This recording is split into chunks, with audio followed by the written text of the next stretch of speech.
ka pa o na fa kai tu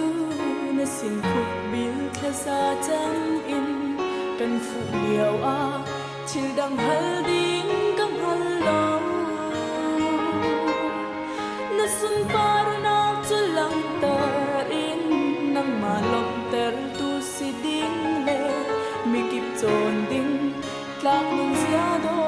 kan hal e chin lung ni chun am hal ko boy pa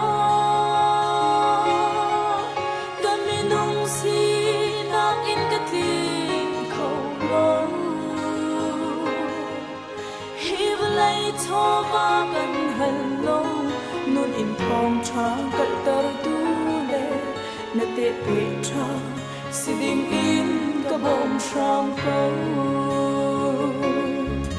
midang nun sar siam tu si lo ma nun sar siam tu si ka du na zum le na bau chan mi si ga du midang nun tay tu long si lo ma le ma tay tu si ka du kharau chiam thin ka bom lo ka kal tak ha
chân lùng a ven tu ral gap ka chia nia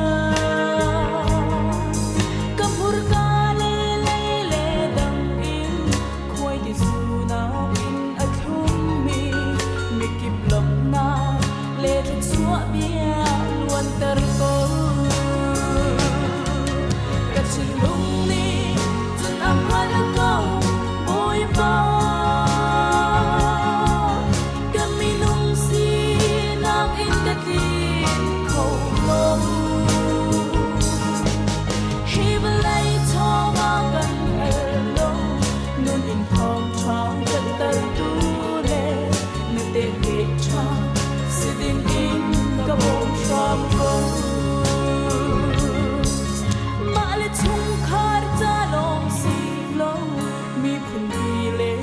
ram di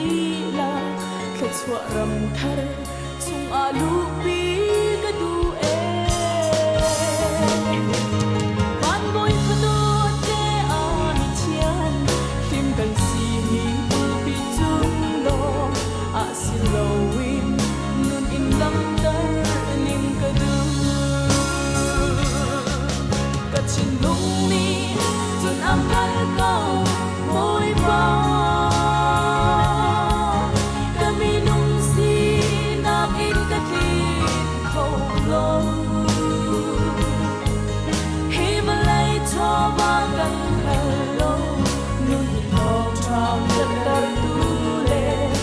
te te cha si ding in ka bom sham ko ka chin